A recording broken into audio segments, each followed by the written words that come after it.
Her fingertips traced the edge of the silver locket worn smooth by years of the same unconscious gesture.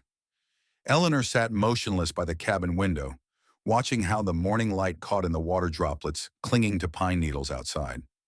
The storm had passed, but its memory lingered in bent grass and swollen creeks. Behind her, Thorn's scissors lay on the table, surrounded by dark locks of hair, her hair scattered like fallen shadows. The weight of it gone from her shoulders felt like vertigo, a persistent sensation of falling. "It'll grow back," Thorn said quietly, misreading her silence. Eleanor closed the locket with a soft click. Inside, her mother's face remained forever, as it had been 20 years ago. Young, determined eyes holding secrets Eleanor was only beginning to understand. "It's not the hair," she whispered. The floorboards creaked as Thorn moved closer, his reflection appearing in the window glass beside hers. Two strangers connected by blood neither had known they shared, until the river decided otherwise. The Snake River ran high that spring. Swollen with melted snow and early rains, it clawed at its banks, hungry for more territory. Through the window of Hawthorne Lodge, Iris Veray watched water pull at soil, at roots, at anything not anchored deep enough. "It's a warning," her father's voice came from behind. Roland Vera stood in the doorway, hands clasped behind his back chin, raised with the permanent posture of a man who owned not just land, but the lives tethered to it. His white beard was trimmed to perfect symmetry, not a hair out of place. "Or an invitation," Iris said quietly. "What's that?" "Nothing, father." Roland's eyes narrowed. "The Sinclair boy will be at the gathering tonight. His father's rail business stretches from Cheyenne to Montana now." Iris didn't bother turning from the window. There had been a Sinclair boy or a Montgomery son or a Haywood heir at every gathering for the past 3 seasons. Men with money, men with prospects, men whose greatest qualification was being born male to the right family. She'd smiled politely through 11 formal introductions, while her father negotiated her future like a commodity. "I'm going riding," she said. Roland's reflection in the window darkened. "You know the East Trail is washed out. I'll take the ridge path. It's not proper for a lady to ride alone." Iris finally turned. At 27, she was no longer the timid girl who trembled at her father's disapproval. Time had carved patience into her features, creating a woman whose stillness could be mistaken for submission. Which is more improper, father, a woman riding alone, or a woman who owns more books than dresses? Roland's jaw tightened. "Be back before sundown." It wasn't permission, but resignation.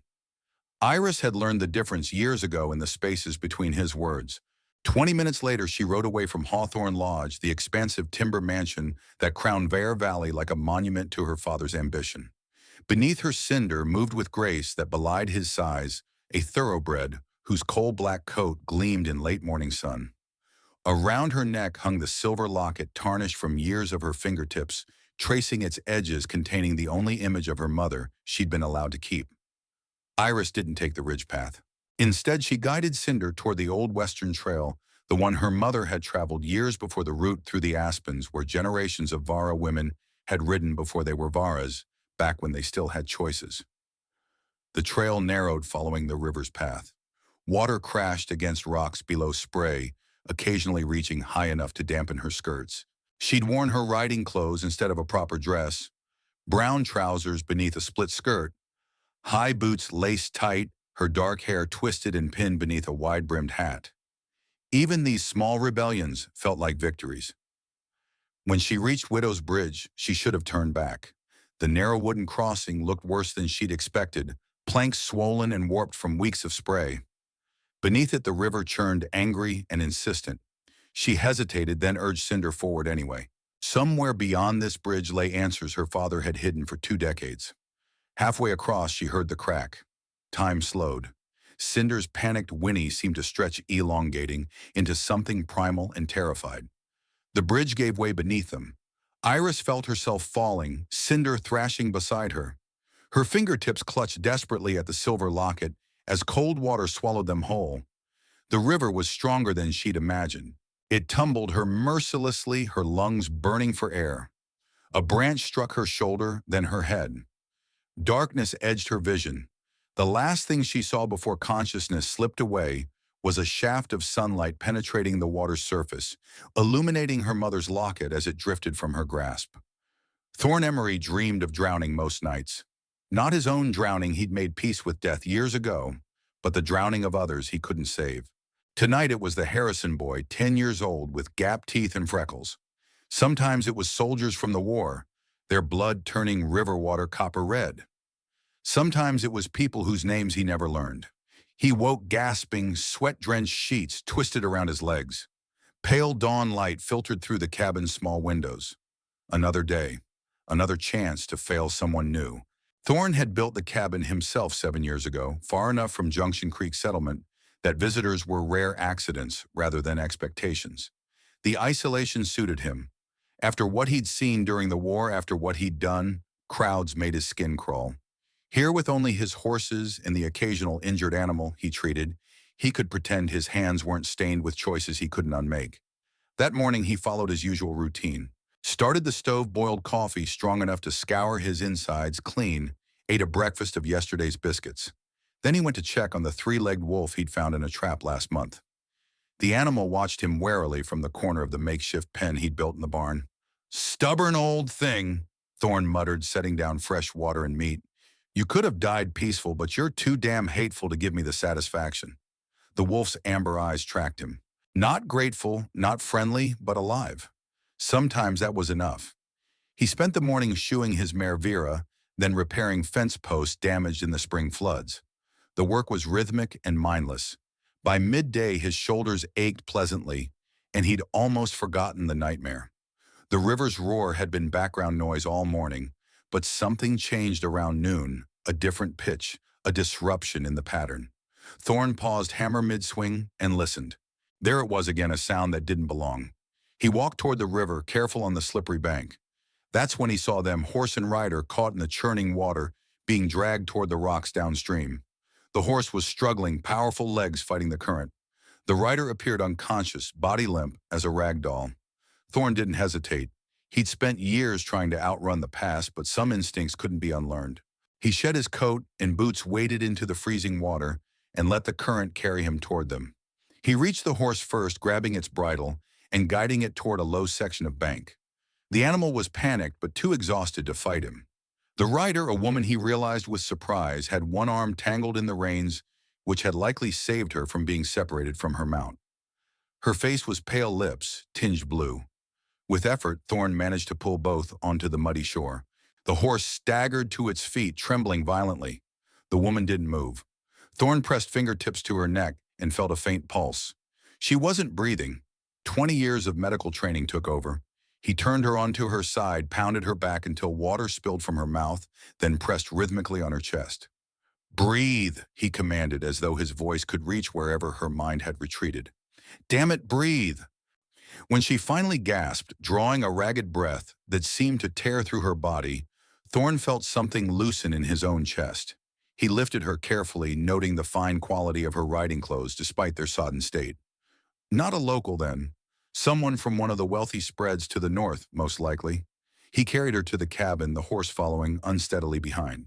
Inside, he laid her on his bed and worked efficiently, removed her wet outer clothes, wrapped her in wool blankets, stoked the fire until the cabin grew uncomfortably warm. Then he went to tend to her horse, a magnificent thoroughbred that had no business on the treacherous river trails. By the time he returned, night had fallen. The woman still hadn't woken. In the lamplight, her face seemed eerily familiar, though Thorn was certain they'd never met. He would have remembered someone with features so finely drawn, they seemed almost too delicate for the frontier. Dark hair spilled across his pillow, and her brow occasionally furrowed, as though she were arguing with someone in her dreams. Thorn settled into the chair beside the bed, preparing for a long vigil. He'd learned in the field hospitals that the first night after a trauma told you everything, whether someone would fight to live or simply drift away. He'd seen too many of the latter souls who slipped out quietly while he was bent over someone he might actually save. Just before midnight, her eyes flew open. For a moment, she simply stared at the ceiling, uncomprehending. Then she turned her head and saw him. Instead of fear or confusion, her expression registered only a strange, calm recognition. "You found me," she whispered, voice cracked from river water and silence. "You nearly drowned." Thorne replied, unsettled by her reaction. The bridge gave way. Something flickered across her face, then realization followed by a different kind of drowning. Her hand flew to her throat, fingers searching for something that wasn't there. My locket, she said, trying to sit up. Did you? There was no locket when I pulled you out. She sank back, a devastation in her eyes that seemed disproportionate to the loss of a piece of jewelry. It was my mother's. I'm sorry, he said, the words inadequate but sincere. She turned away, curling onto her side. Her shoulders shook silently, and Thorne recognized grief intimate enough to demand privacy. He rose quietly and moved to the door. What's your name? She asked suddenly, her voice small in the dimness. Thorne. Thorne Emery. Iris Vare. The name struck him like a physical blow. Var. Roland Var's daughter. The richest man in 3 counties, known for his ruthlessness in business and his stranglehold on the region's politics. Thorne had treated Vero's foreman once set his broken leg after a fall. The man had spoken of his employer with a mixture of fear and reverence. Rest, Miss Vare, he said, voice carefully neutral. We'll figure things out in the morning. He closed the door behind him and leaned against the rough wood heart hammering in his chest. Vare. Of all the people the river could have delivered to his doorstep, it had to be her. The universe, it seemed, had a cruel sense of humor. Margaret Thorne had told her daughter to trust the river. It knows more than we do, she'd said, brushing Iris's hair beside the open window of their small bedroom at Hawthorne's eastern wing. The snake was here long before us, and it'll be here long after. It has seen everything. 8-year-old Iris had leaned into her mother's touch, breathing in the scent of lavender and mint that always clung to her skin. Even secrets, especially secrets. Margaret's fingers had stilled momentarily. If you ever need answers, look to the water. It keeps nothing for itself. A week later, her mother was gone, drowned in the river during a spring storm, her father said. Body never recovered. Iris had stood at the river's edge for days afterward, waiting for the water to give her mother back, waiting for the answers Margaret had promised. They never came. Now, 19 years later, Iris woke in a stranger's bed, her body aching as though she'd been beaten. Early morning light filtered through crude burlap curtains. The room was sparse, a dresser with a chipped basin and pitcher, a chair with a neatly folded blanket, a small table holding a kerosene lamp.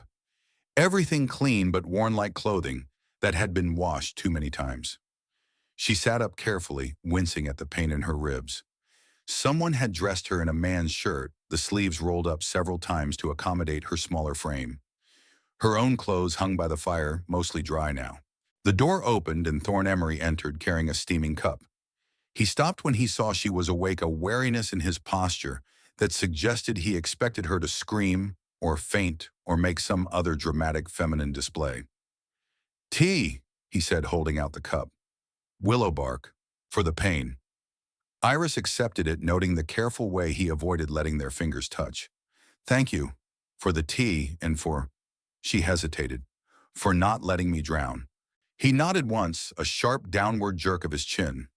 In daylight she could see him clearly, tall and raw-boned, his face weathered by sun and wind, hair the color of iron shavings cropped close to his skull.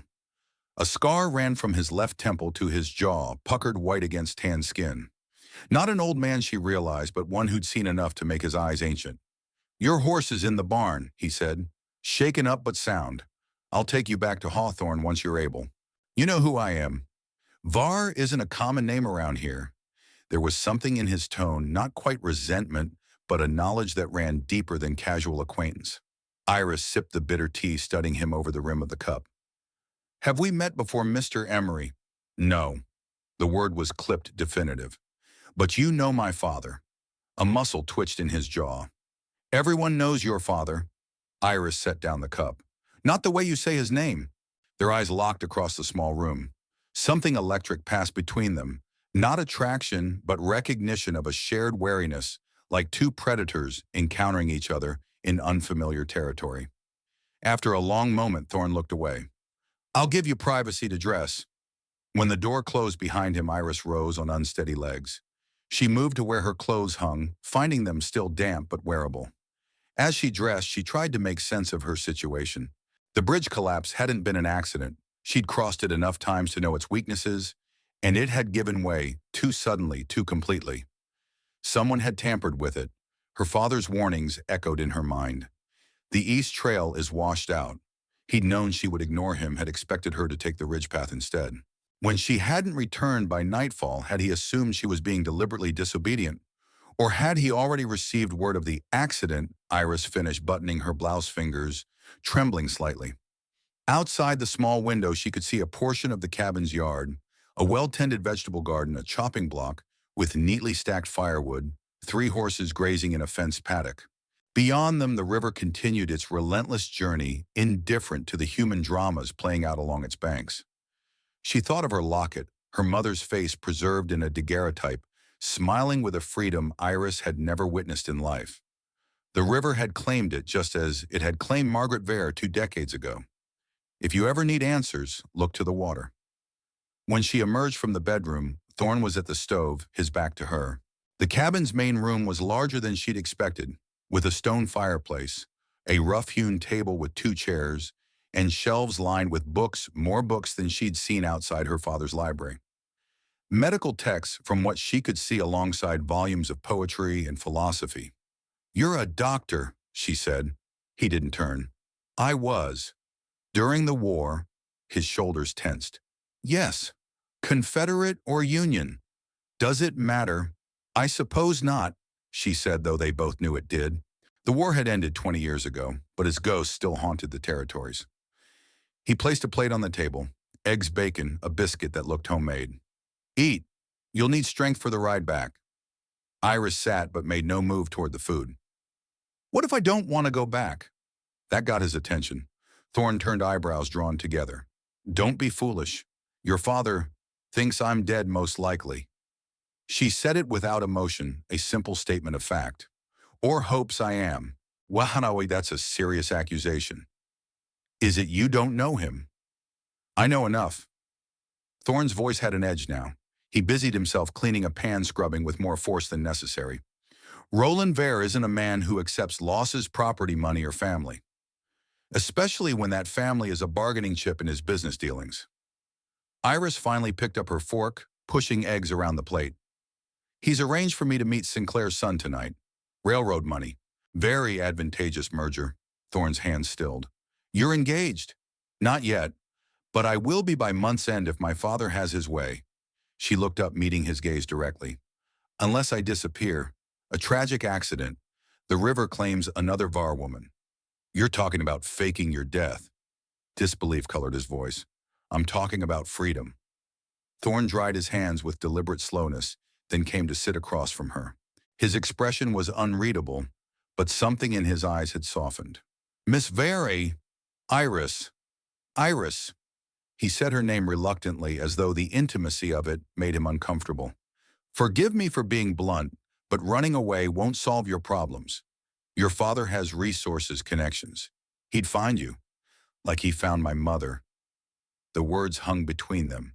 Thorne went very still. "Your mother drowned," he said carefully. "That's what everyone was told." Iris leaned forward. "But I never believed it. She was too strong a swimmer, knew the river too well. And there were inconsistencies, things that didn't add up. Such as her locket, the one I lost yesterday. It was on my dressing table the morning after she disappeared. My father said he'd found it on the riverbank, but there wasn't a scratch on it, not even water damage to the photograph inside." Iris pushed her plate away, appetite gone. "And she'd been teaching me to ride, but that stopped after her death. My father said her horse had to be shot, broke its leg during the accident. But I saw it a week later being loaded onto a wagon bound for the next county." Thorne's expression remained neutral, but his eyes tracked her with new intensity. "Children often misremember traumatic events. I was 8, not an infant. I know what I saw." She stood, moved to the window. "My father remarried within a year. A banker's daughter from Chicago who'd never set foot west of the Mississippi before. She lasted 3 years before consumption took her. Convenient, that." "What exactly are you suggesting?" Iris turned back to him. "I'm suggesting that my mother didn't drown, that she either left or was forced to leave, and that my father has been lying about it for 20 years. A long silence stretched between them. Outside, a chickadee's call punctuated the stillness. Finally, Thorne spoke, his voice measured. Even if what you believe is true, it doesn't change your current situation. You can't stay here. Your father's men will be searching for you by now. I'm not asking to stay. Though part of her wished she could, this cabin with its books and simplicity felt more like home than Hawthorne had in years. I just need time, a few days to figure out what to do next. And after that, I don't know. Find work somewhere. I'm educated. I can read and write in 3 languages. I could be a teacher or a teacher. Thorne's laugh was short and harsh. Do you have any idea what life is like for a woman alone in these territories, especially one with no references, no experience of actual work? Anger flared in her chest. You don't think I can survive without servants and silk dresses? I think you've never had to try. His words weren't cruel, just matter of fact. And I think you're running from one cage toward another you can't yet see. The truth of it stung. Iris sank back into her chair, sudden exhaustion washing over her. Her body still ached from the river, and the reality of her situation pressed down like a physical weight. What would you have me do then? Go back and marry a man I've met twice, bear his children and host his dinner parties and slowly disappear, just like my mother. Something changed in Thorne's expression, a softening around the eyes, a hesitation. He reached into his pocket and withdrew a folded piece of paper, yellowed with age. For a moment, he simply held it as though weighing a decision. Then he pushed it across the table toward her. Before you decide anything, there's something you should see. Iris unfolded the paper carefully. It was a letter, the handwriting familiar enough to make her breath catch. Her mother's elegant script, the distinctive way she crossed her T's and looped her G's. My dearest friend, it began. If you are reading this, then I have succeeded in reaching you at last. The letter was dated June 18, 1865, a full month after Margaret Varr had supposedly drowned. Iris looked up, her world tilting on its axis. Where did you get this? Thorne's eyes held hers, ancient and sad. Your mother gave it to me, during the war. That's impossible. You said we'd never met. We haven't, but I knew Margaret Thorne before she became Margaret Varr. He took a deep breath. She was a nurse in the field hospital where I served. She saved my life after Gettysburg, and I've carried her last letter for 20 years, waiting for the right time to deliver it. Iris felt the blood drain from her face. To whom? To her daughter. Thorne's voice was gentle now. As promised. Understanding dawned slowly, pieces clicking into place. The familiar way he'd looked at her when she first woke. His reaction to her name. The books on medicine and healing.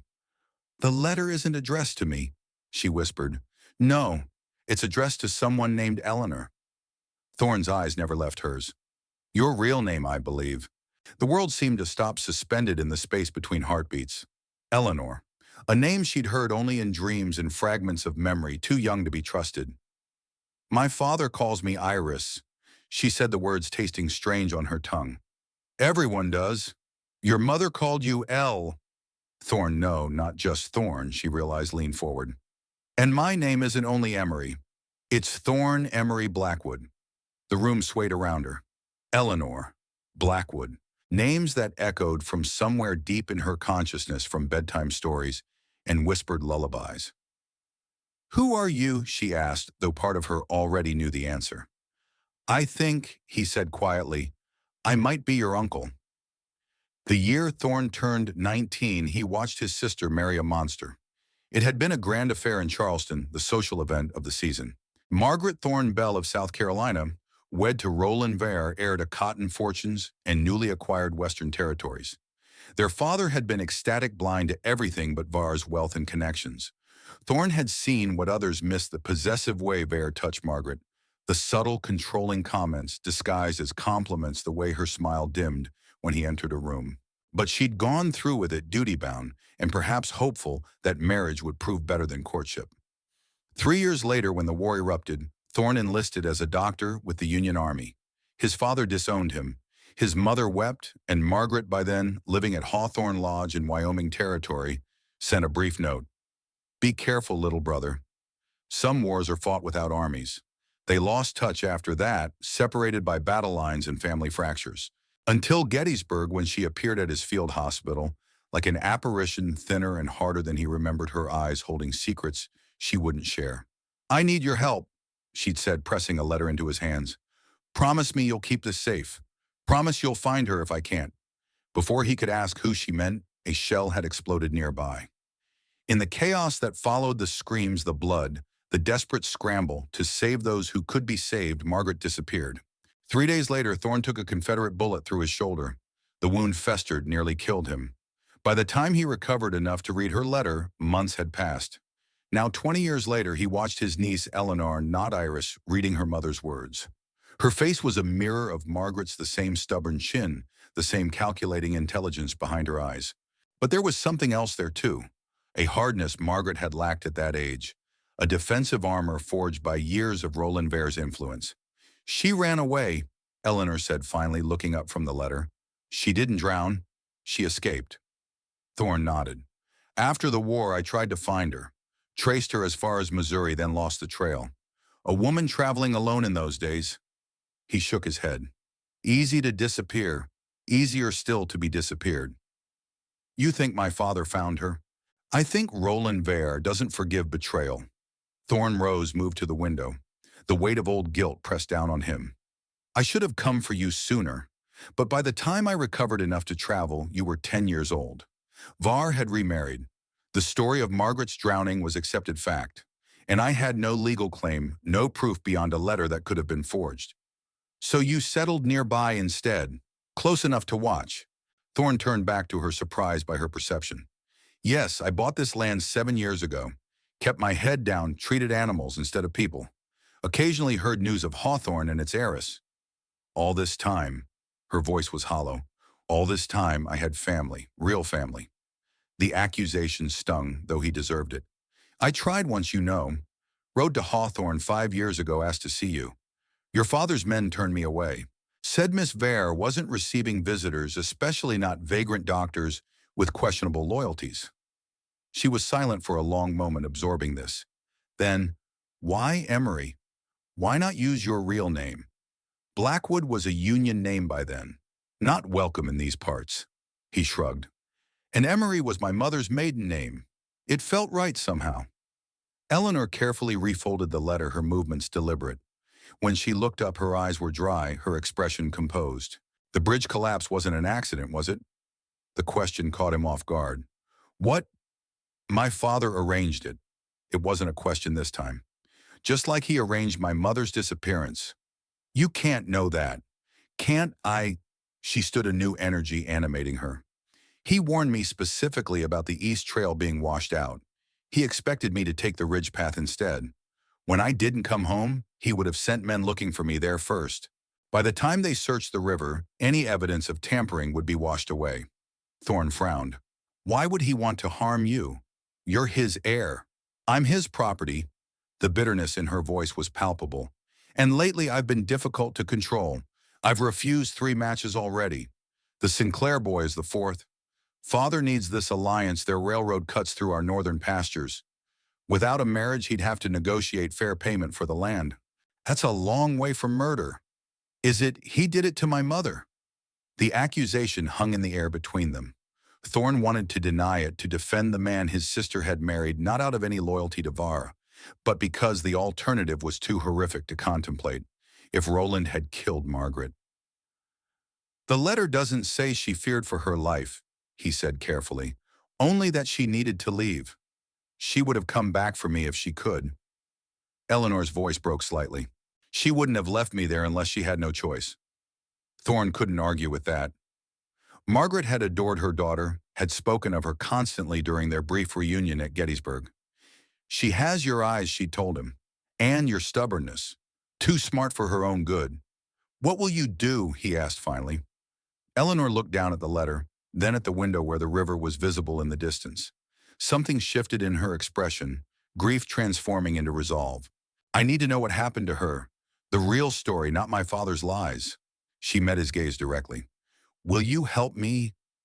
The question echoed across 20 years, another Thorne woman asking for his help, another promise he wasn't sure he could keep. Last time he'd failed. Margaret was still missing, possibly dead. And now her daughter stood before him, offering him a second chance he didn't deserve. Helping you means making an enemy of Roland Vare, he said slowly. A man with enough money and power to destroy what little life I've built here. I understand if you can't. I didn't say no, Thorne cut her off. I said it would have consequences. I need to be sure you understand what you're asking. Eleanor squared her shoulders, looking suddenly so much like her mother that Thorne's chest ached with recognition. I'm asking you to help me find the truth, whatever it costs. Outside, the river continued its journey, carrying secrets downstream. Somewhere in its depths lay a silver locket with Margaret Thorne's face inside, waiting to be found. All right, Thorne said finally. We'll start in town. There's a woman there, Harriet Caldwell, runs the mercantile. She knew your mother might know more than she ever let on. He paused. But you can't go as Iris Vare. Everyone knows the Vare heiress. Eleanor nodded. I'll need different clothes, and I should cut my hair. That won't be enough. Vare's men will be watching for a woman traveling with me. Then what do you suggest? Thorne considered the problem. My trapping partner's son is arriving next week from Denver. Been expecting him for months. No one in Junction Creek has met him before. Understanding dawned in Eleanor's eyes. You want me to pose as a man? As a boy, 16, maybe 17. Old enough to travel, young enough to explain away a smooth face and high voice. He assessed her critically. Bind your chest, cut your hair, borrow some of my old clothes. Might work at least long enough to ask some questions in town. Eleanor didn't hesitate. When do we leave? Tomorrow. Early. Thorne moved to a chest in the corner, pulled out scissors and a razor. For now, we need to turn Iris Vare into Thomas Reed. As he handed her the scissors, their fingers brushed. This time, neither of them pulled away. A fragile trust was forming between them, family recognizing family across years of separation and secrets. Eleanor took the scissors, a grim determination in her eyes. My mother would have done this. For freedom. Yes, Thorne agreed softly. She would have. Outside, thunder rolled across the valley. Another storm was coming, nature's reminder that some forces couldn't be controlled or contained. The river would rise again, revealing and concealing in equal measure. Eleanor looked into the small mirror Thorne provided, studying her reflection one last time. Then she lifted the scissors and began to cut dark locks falling around her, like shadows of the past slipping away. In that moment, watching his niece transform herself, Thorne felt a presence in the room, not a ghost, but a memory made flesh. Margaret was there in the determined set of Eleanor's jaw, in the precise way she held the scissors in the absence of fear where it should have lived. I'll find her, he promised silently, or I'll find what happened to her. Either way, your daughter will know the truth. The first lock of hair fell to the floor. Outside, rain began to fall, washing away tracks, erasing evidence, carrying secrets downriver toward whatever waited beyond the horizon. Dawn broke over the cabin with tentative fingers of light. Eleanor sat at Thorne's small table, staring at her reflection in a tarnished hand mirror. Her hair, once long enough to sit upon her father's pride, now fell just below her ears in uneven layers. Her fingers traced the unfamiliar edges, this physical manifestation of her transformation. It's still too recognizable, Thorne said, studying her critically. He held up a small tin of boot blackening. This will darken it. Won't last forever, but enough to get us to town and back. Eleanor nodded, tilting her chin up as he applied the makeshift dye with careful hands. The scent was acrid chemical. She breathed through her mouth to avoid coughing. Thomas Reed, she practiced pitching her voice lower. 16, from Denver, apprentice to Dr. Emery. Good. Thorne stepped back to assess his work. Remember to keep your shoulders square, your stride longer. Men take up space without thinking about it, like territory to be claimed, Eleanor murmured, recalling how her father and his associates would spread themselves across rooms, across tables, across conversations. Exactly. Thorne handed her a bundle of clothes, his own altered hastily the night before to fit her smaller frame. These will help. The bindings are in there too. When she emerged from the bedroom minutes later, the transformation was startling. Gone was Iris Vare's society heiress. In her place stood a gangly youth with dark hair and wary eyes, swimming slightly in clothes too large, but not suspiciously so. How do I look? She asked, still uncomfortable with the tightness across her chest where the cloth bindings pressed. Thorne circled her, slowly adjusting a collar here, a sleeve there. Like a boy with secrets, he decided. Which is perfect. Boys your age are all awkwardness and hidden depths. And my voice, speak little, when you must keep it soft. People hear what they expect to hear. He handed her a worn hat. Pull this low and remember, keep my eyes down around anyone from Hawthorne, she finished. I remember. They left an hour later riding single file along the river trail. Thorne on his steady mare Eleanor on a dappled gelding from his small herd. Not Cinder the thoroughbred was too distinctive, too obviously a Vero horse. She wondered what had happened to him after the accident. Had he made it home to Hawthorne, or had he become another casualty of her father's manipulations? Junction Creek appeared on the horizon around midday, a collection of wooden buildings straddling the stagecoach route. Its single street wide enough for wagons to turn. Nothing like the grand vista of Hawthorne Lodge, yet somehow more substantial in its humble practicality. Follow my lead, Thorne murmured as they approached.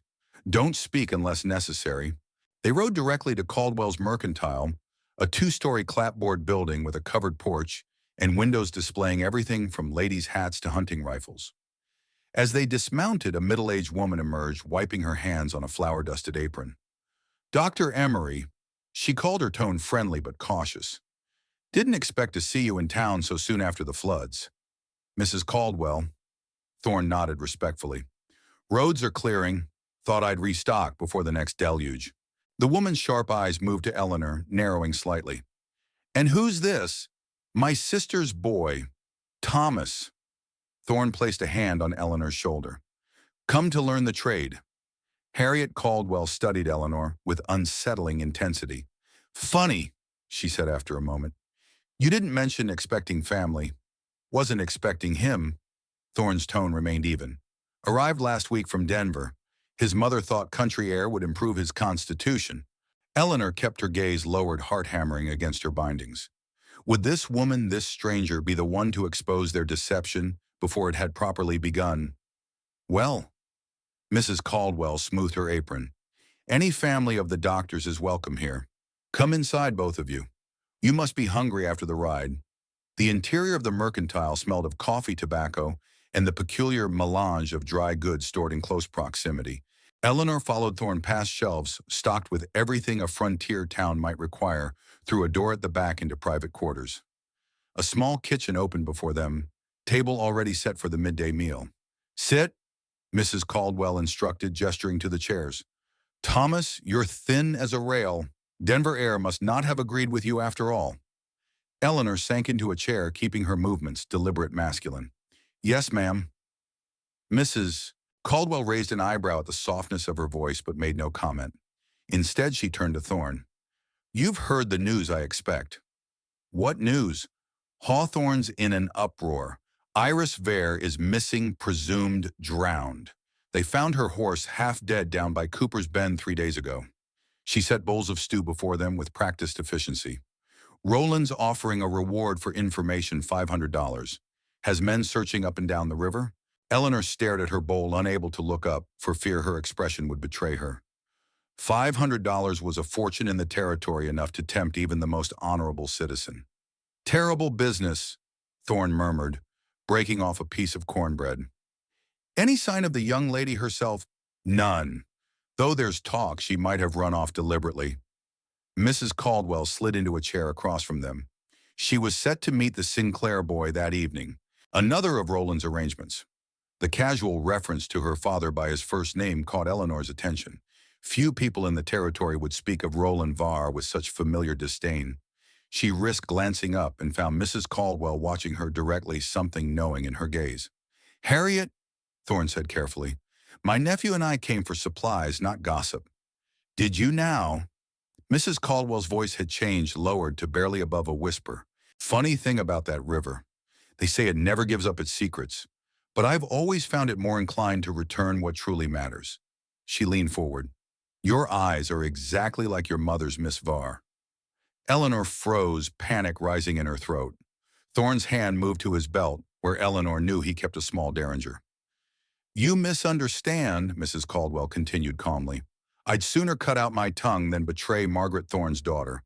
Harum, the name her mother's maiden name, fell like a stone into the stillness. How did you? Thorne began. No, Mrs. Caldwell's smile held no humor. I knew your sister before you did, Doctor. We grew up together in Charleston. I was her bridesmaid when she married that monster, and I was the one who helped her escape him 20 years ago. Eleanor found her voice at last. You knew my mother, as well as anyone ever did. Mrs. Caldwell's expression softened. She was brilliant, willful, and far too loyal for her own good. She stayed with Roland years longer than she should have, hoping he would change, hoping to shield you from his nature. But she drowned, Eleanor said, needing to hear this woman contradict the lies she'd lived with for 2 decades. No, child, she escaped. With my help. Mrs. Caldwell glanced at Thorne. I'm surprised you didn't recognize me at her wedding, though I suppose I was heavier then and using my married name. Harriet Porter. Thorne said slowly, recognition dawning. Margaret's school friend. The very same, she nodded. My husband died in '63, Confederate cavalry. I came west afterward, settled here, because I knew Margaret was nearby. We corresponded in secret for years. Until when? Eleanor asked, leaning forward. A shadow crossed Mrs. Caldwell's face. Her letters stopped in 1871. The last one said she'd saved enough to come back for you. She had a plan to take you east somewhere Roland couldn't reach. She hesitated.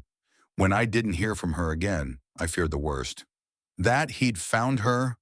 Thorne supplied, his voice flat. Yes. Mrs. Caldwell looked between them. How much do you know? Briefly, Thorne explained their discoveries, the letter Margaret had entrusted to him at Gettysburg. The bridge collapsed, their suspicions about Roland's involvement.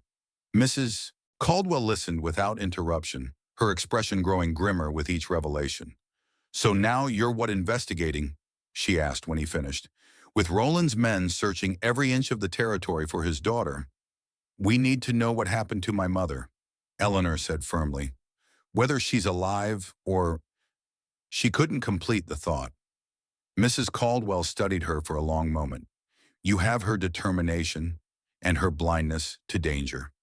She sighed. Very well. If you're committed to this path, you'll need more than disguises and half-formed plans. You'll need allies. We have you, Thorne pointed out.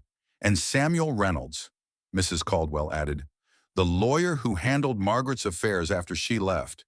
He still practices in town, the only one brave enough to take cases against our interests. Can he be trusted? Eleanor asked. With your life. Mrs. Caldwell's expression was solemn. He loved your mother, though I don't think she ever knew. Would have followed her east if she'd asked. Instead, he stayed watching over you from a distance, constrained by the limit of what laws and propriety would allow. The revelation stunned Eleanor, another person who had been part of her life without her knowledge, another thread in the tapestry of secrets surrounding her existence. I'll arrange a meeting, Mrs. Caldwell continued. Tonight after closing. In the meantime, you'll stay here. The room above the store is private enough. We should return to the cabin, Thorne protested. Being in town is too risky. Being anywhere is risky now. Mrs. Caldwell stood her decision evidently made. At least here you have friends. Samuel Reynolds was a man assembled from sharp angles, tall and lean, with features that might have seemed severe, if not for the surprising gentleness in his blue eyes. Eleanor watched him from across Mrs. Caldwell's kitchen table, trying to imagine him as her mother's admirer, as someone who had observed her life from afar for 20 years. Margaret was planning to return in the spring of '71, he was saying, shuffling through papers he'd brought in a worn leather satchel. She'd established herself in Baltimore as a nurse, had secured a position for you at a progressive girls' school there. He withdrew a yellow document. She even drafted guardianship papers in case something happened to her. Named me as your legal guardian. My father would never have honored such a document, Eleanor said. No, Reynolds agreed. But it demonstrates her intentions, and intentions matter in legal proceedings.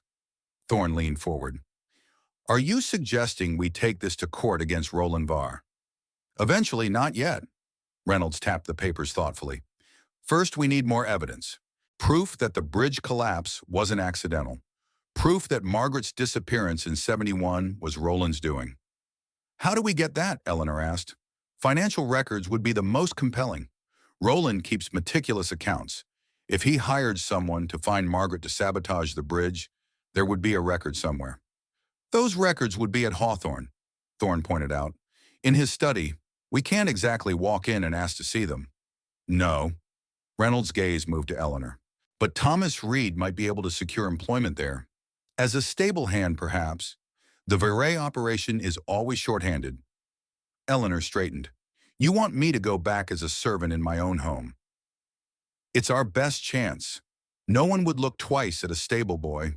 You'd have access to the house to places visitors never see. It's too dangerous, Thorne objected. If Roland discovered her, he won't. Eleanor interrupted the plan already taking shape in her mind. He never noticed the servants when I lived there as his daughter. He certainly won't pay attention to a stable boy. Reynolds studied her with newfound respect.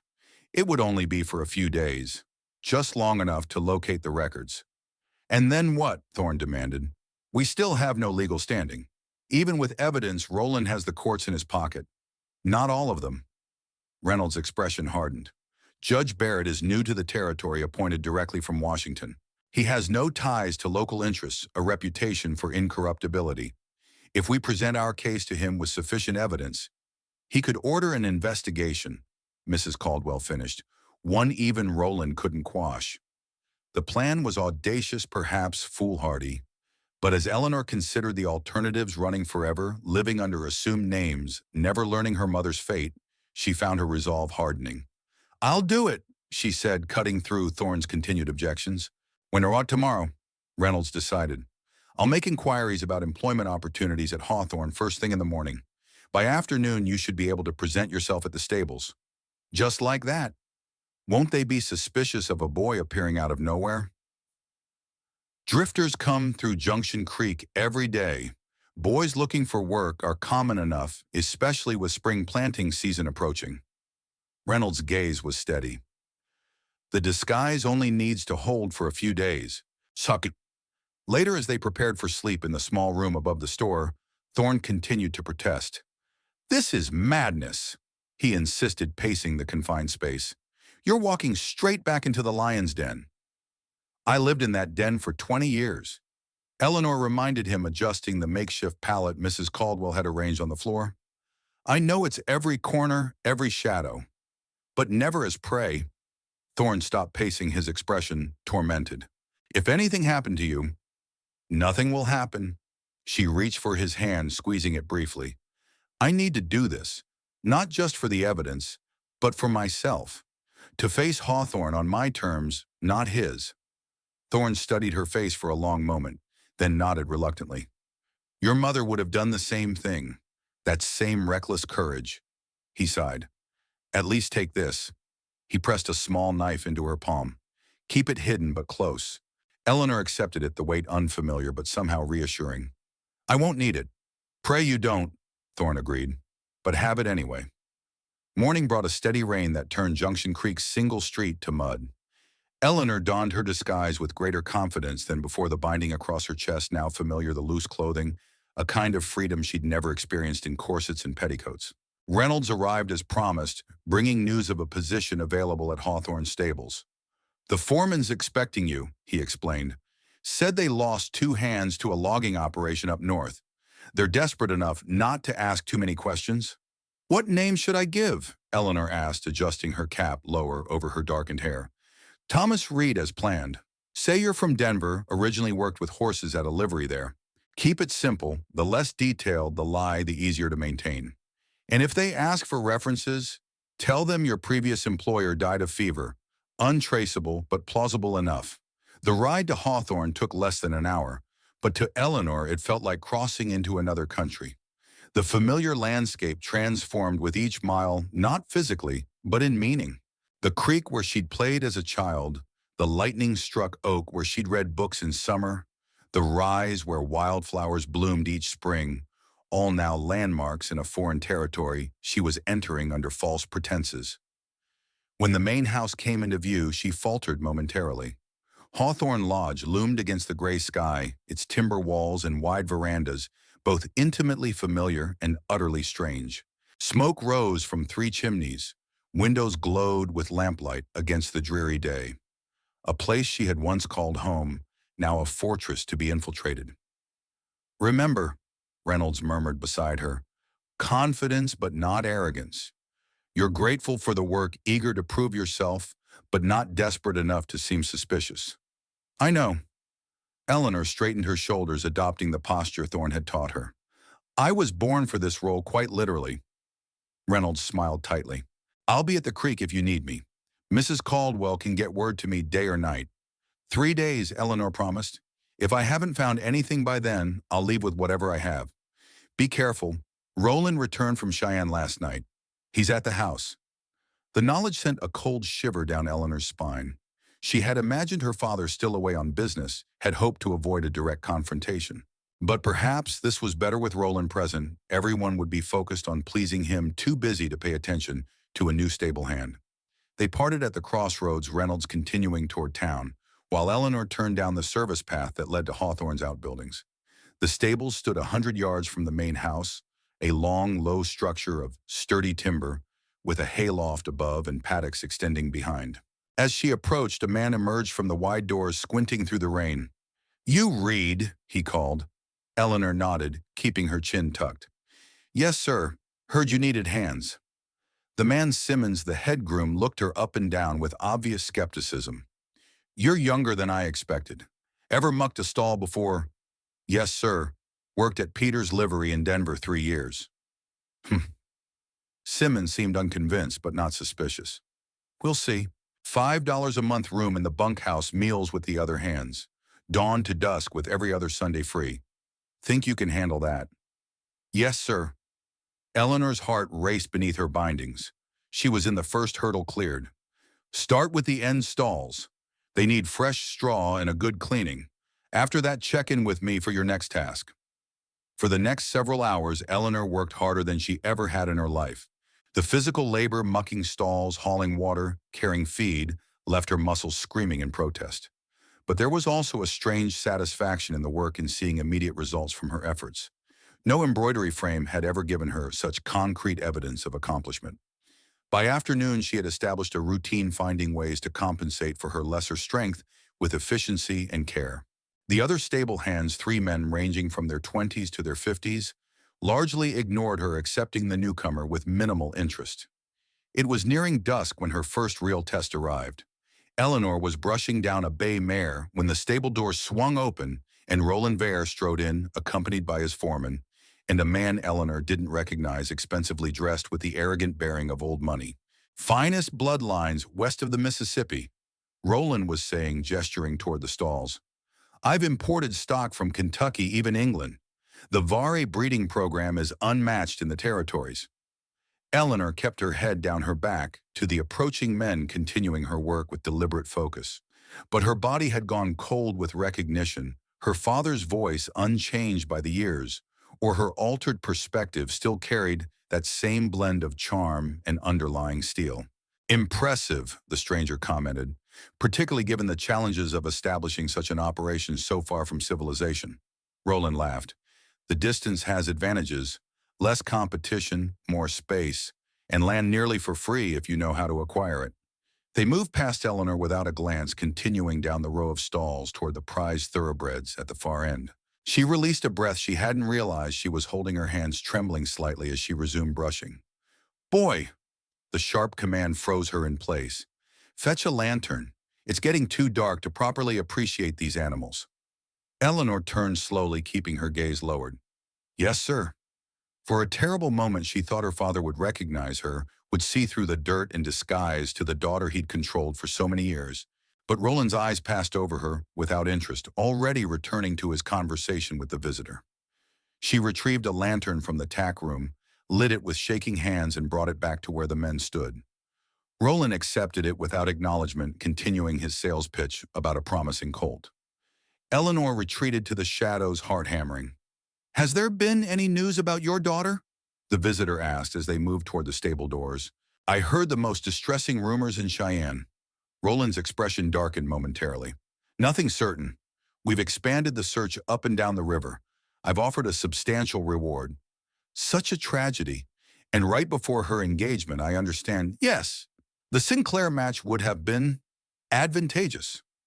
Roland's voice betrayed no emotion beyond mild disappointment at a business opportunity delayed. But these matters have a way of resolving themselves. If not young Sinclair, then another suitable arrangement will present itself when Iris is found. When not if, Eleanor noted. Either her father truly believed she had survived, or he was maintaining appearances for his business associates. Either way, his confidence was chilling. As the men exited, she leaned against the mare's stall, suddenly exhausted. The encounter, brief as it was, had drained her more thoroughly than hours of physical labor. To be so close to her father, to hear him discuss her disappearance with such calculated detachment, it confirmed everything she had begun to suspect about his true nature. That night in the cramped bunkhouse where she claimed a corner pallet, Eleanor lay awake planning her next move. The household account books would be in her father's study, a room she had rarely been permitted to enter as a child. But she knew the house's rhythms. Roland rose early, breakfasted alone, then rode out to inspect the property before returning to his study by mid-morning. The servants cleaned the main rooms before breakfast, then retreated to their own duties until luncheon preparations began. There would be a window, perhaps 30 minutes, when the study might be unattended. She would need a reason to enter the main house, a task that would not seem suspicious. Fortune favored her the following morning. As she fed the horses their morning grain, Simmons approached with unexpected instructions. "Reed, take these papers to Mr. Vari's study. They need his signature before the livestock buyer returns." He thrust a leather portfolio into Eleanor's hands. "And for God's sake, clean yourself up first. Use the pump out back." Eleanor nodded, hiding her surge of triumph. "Deliver them directly to Mr. Var." "No, he's out with the foreman. Just leave them on his desk where he'll see them when he returns." Simmons frowned at her. "You can read, can't you? To know which papers need signing." "Yes, sir, basic reading." "Good, don't dawdle and don't touch anything else." He waved her away. "Back to the stables as soon as you're done." The opportunity was almost too perfect. Eleanor washed quickly at the outdoor pump, slicking back her short hair, brushing dust from her clothes as best she could. Then, portfolio clutched in her hands, she approached the house from the servants' entrance. Hawthorne's kitchen bustled with morning activity, the cook preparing for luncheon, a maid polishing silver, the housekeeper reviewing menus for the week. Eleanor kept to the edges of the room, her cap pulled low, moving with the purposeful stride of someone on an assigned errand. "Where do you think you're going?" The housekeeper's sharp voice halted her progress. "Papers for Mr. Vare, ma'am. From the stables." Eleanor held up the portfolio as evidence. The woman's eyes narrowed, but she merely pointed toward a side corridor. "Studies down the hall, third door on the right. Don't track mud on my floors." "No, ma'am." The main part of the house was quieter, the heavy carpets muffling her footsteps as she moved along familiar hallways, now seen from a servant's perspective. Family portraits lined the walls, generations of Vars staring down with the same imperious gaze her father had perfected. She paused briefly before one, her mother's official portrait, painted the year before her death. Margaret Thorne Var gazed from the canvas with a smile that didn't reach her eyes, a tension in her posture, visible to anyone who knew to look for it. "I'll find out what happened to you," Eleanor promised silently. "Whatever it costs." The study door stood ajar, warm morning light spilling from its interior. Eleanor approached cautiously, listening for any sound that might indicate occupation. Hearing nothing, she slipped inside. The room was exactly as she remembered from the few times she'd been permitted entry. Leather-bound books lining 3 walls, a massive oak desk dominating the center windows overlooking the estate's eastern pastures. The scent of tobacco and furniture polish hung in the air, along with the faint metallic tang of the ink her father preferred. Moving quickly, Eleanor placed the portfolio in the center of the desk, then turned her attention to the true purpose of her visit. The account books would be meticulously organized. Roland's obsession with documentation was legendary. But where she scanned the bookshelves, noting the careful arrangement by subject, business records would be separate from literature, more accessible for regular reference. Her gaze settled on a glass-fronted cabinet beside the desk. Inside a row of identical ledgers stood in chronological order dates embossed on their spines in gold leaf. The cabinet was locked. Of course. Eleanor glanced at the door, listening again for approaching footsteps. Still nothing. She moved to the desk, quickly searching the drawers for a key. The top right drawer revealed what she sought, a small brass key on a ring with several others. Her hands shook slightly as she unlocked the cabinet and scanned the ledger spines. If her mother had disappeared in 1871, the relevant records would be there. She pulled the volume labeled 1871-1872 and opened it, thumbing rapidly through the pages.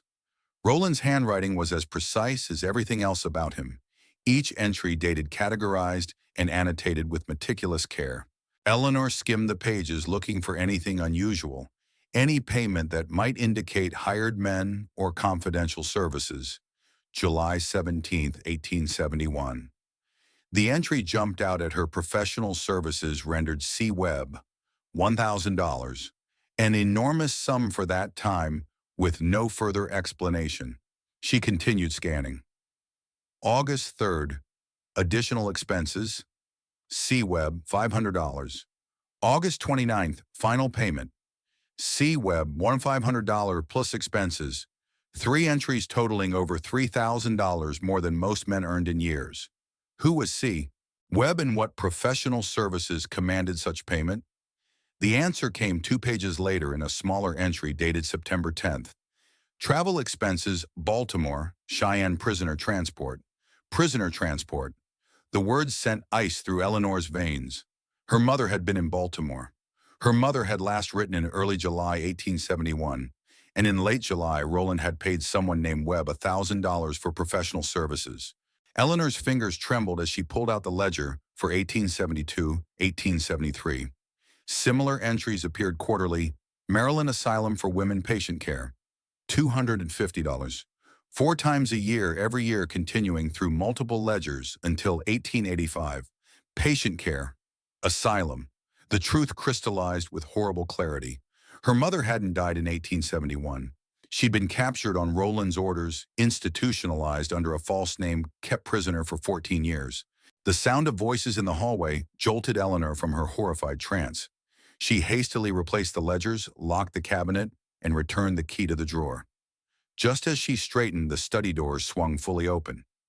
Roland Vare stood in the threshold, his conversation with the foreman halting mid-sentence as he registered her presence. "What are you doing in here?" The question was deceptively mild, but Eleanor recognized the dangerous undercurrent. "Delivering papers from the stable, sir." She pointed to the portfolio, keeping her head ducked. "Mr. Simmons said they need your signature." Roland studied her for a long moment, his gaze assessing. Eleanor's heart thundered in her chest, certain he would see through her. Disguise would recognize his own daughter beneath the dirt and masculine clothing. "You're new," he said finally. "Yes, sir. Started yesterday." "What's your name, boy?" "Thomas Reed, sir, from Denver." Another long, evaluating pause. Then Roland stepped aside, gesturing toward the door. "Return to your duties, and in future leave such deliveries with the housekeeper." "Yes, sir." Eleanor moved past him, careful to maintain the walk Thorne had taught her. Shoulders squared stride, confident, nothing in her manner to suggest the fear coursing through her veins. Only when she reached the stables safely away from the main house did she allow herself to process what she'd discovered. Her mother alive, imprisoned in an asylum somewhere in Maryland, paying for the crime of trying to escape, of trying to reclaim her daughter, and her father colder, more calculating than even she had imagined. A man who would institutionalize his own wife rather than grant her freedom, who would maintain the fiction of her death for decades, who would attempt to kill his daughter when she became inconvenient. That night, Eleanor slipped away from the bunkhouse after the other hands were asleep. She made her way to the arranged meeting point, a lightning-struck elm at the property's edge, where Samuel Reynolds waited in the moonlight. "I found it," she said without preamble. "Evidence that my mother didn't die in 71. That my father had her captured and committed to an asylum in Maryland." Reynolds' expression showed both vindication and horror. "Are you certain?" "The ledgers don't lie. Regular payments to a Maryland asylum for women continuing to this day." Eleanor's voice was steady despite the turmoil within. "And payments to someone named C. Webb in July 1871, thousands of dollars for professional services and prisoner transport." Cyrus Webb. Reynolds' mouth tightened. "A bounty hunter. Works primarily for the Pinkertons but takes private commissions for the right price." "You know him." "By reputation. He's thorough, discreet, and without scruple." Reynolds ran a hand through his hair. "This is it, Eleanor. The evidence we need. With this, we can approach Judge Barrett, request an official inquiry. Eleanor nodded slowly. There's more.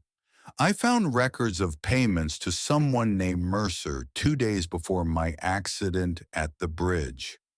And again the day after. Jacob Mercer, he works as a hand here, specializes in carpentry. Reynolds' expression darkened further. This goes beyond controlling his wife and daughter. Roland actively tried to kill you. Yes. The simple word contained a lifetime of realizations. What do we do now? You need to leave Hawthorne immediately, tonight. It's too dangerous to stay. But the evidence, I'll get a court order for the ledgers. Reynolds gripped her shoulders. Eleanor, listen to me. If Roland suspects for even a moment who you really are, your life is forfeit. He's already tried once. He won't hesitate to try again. The urgency in his voice penetrated her determination. Where should I go?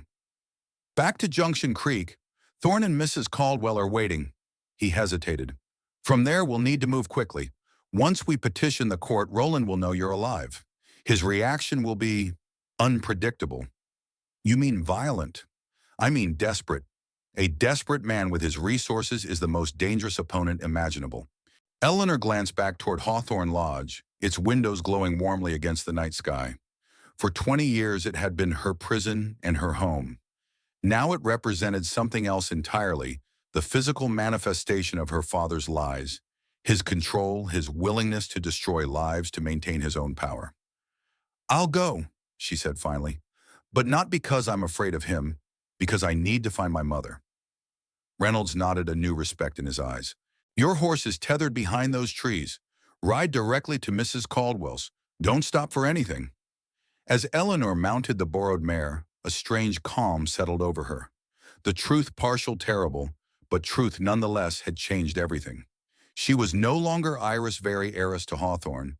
She was Eleanor Blackwood, daughter of Margaret Thorne, niece to Thorne Emery Blackwood, and she had a mother to rescue.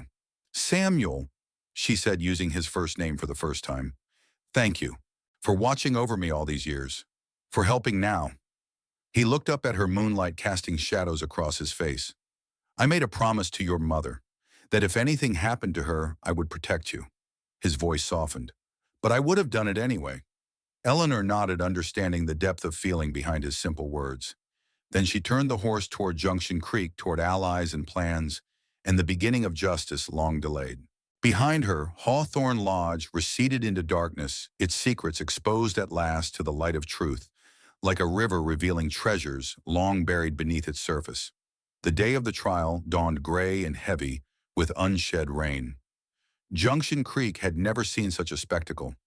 The courthouse steps crowded with spectators, horses tied 3 deep at hitching posts, wagons and buggies lining the muddy main street. News had spread like wildfire. Roland Very was suing Dr.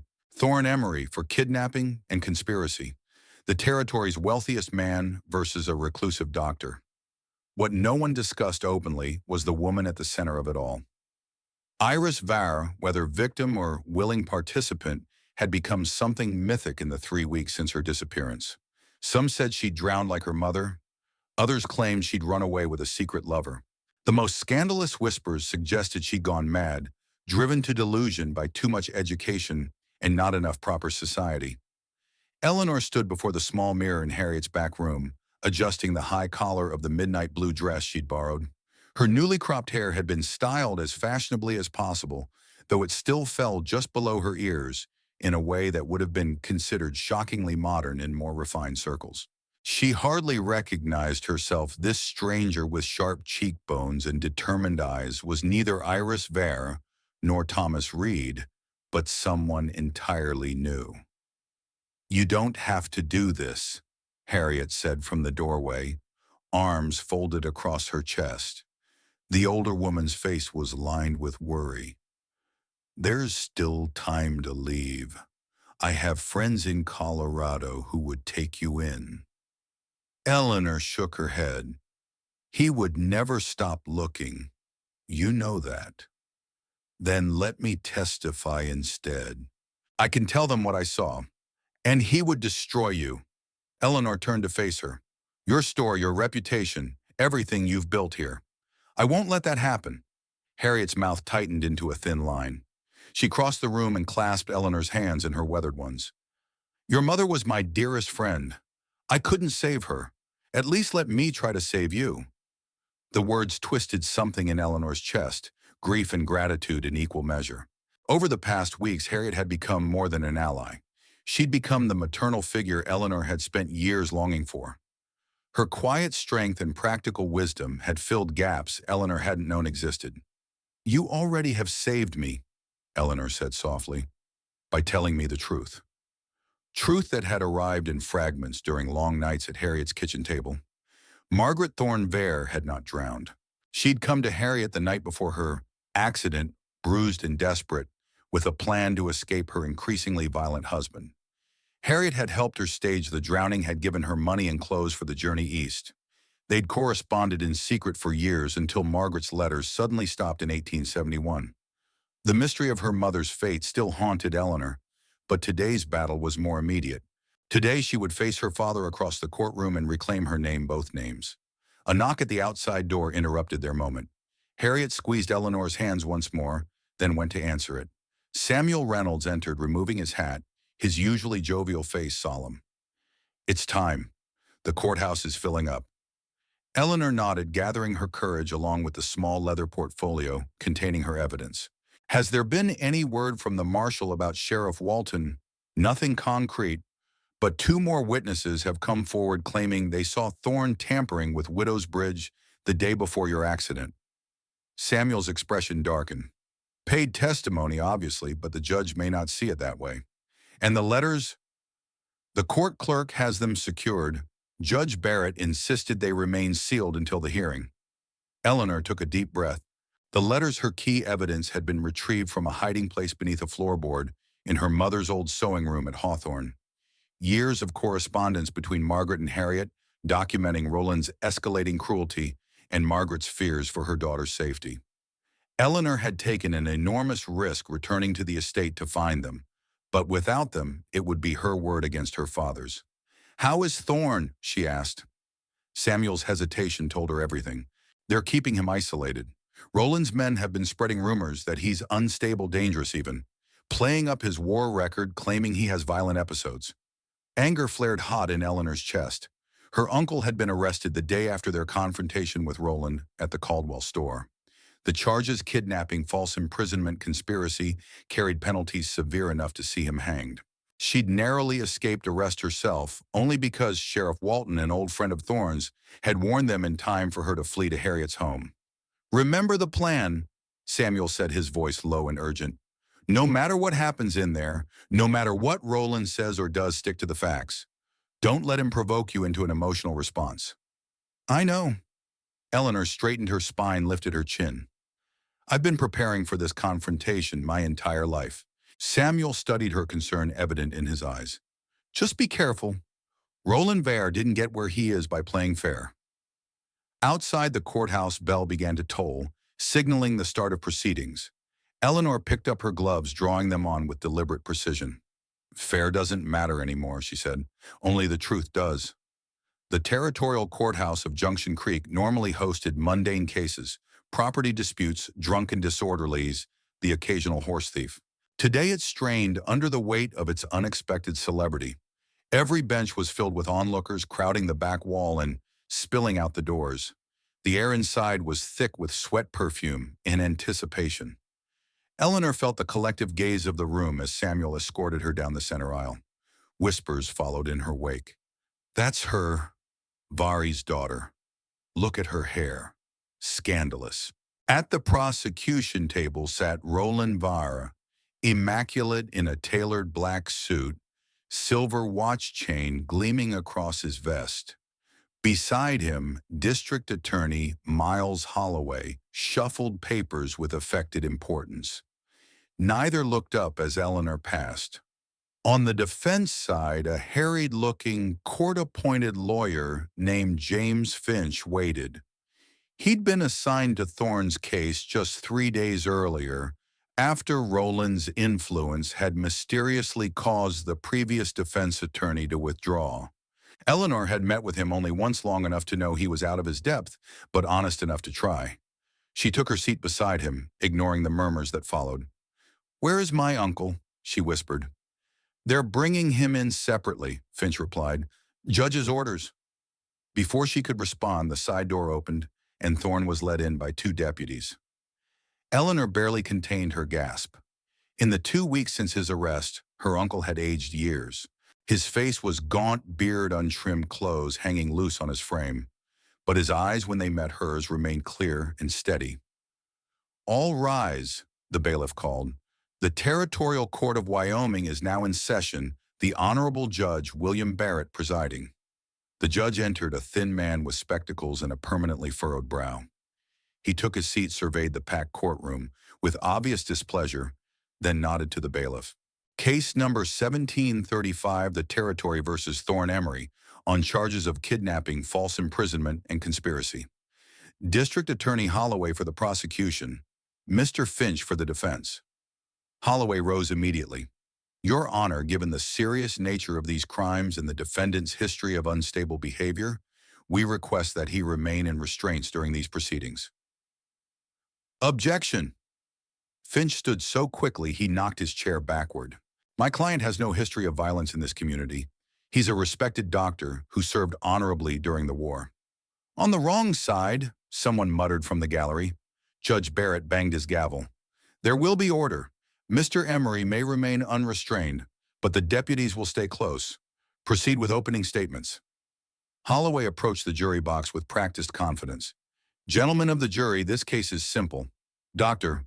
Emery, if he can truly claim that title, abducted Miss Iris Vare, the only daughter of one of our territory's most respected citizens. He held her against her will, filled her mind with delusions, and conspired to extort money from her father. When Mr. Vare refused to pay, the defendant concocted wild tales about the young woman's identity and her father's character." He paused dramatically. "The prosecution will prove that Thorne Emery is a disturbed man with a personal vendetta against Roland Vare, a vendetta so consuming that he was willing to destroy an innocent young woman to satisfy it." Eleanor watched the jury's faces as Holloway spoke.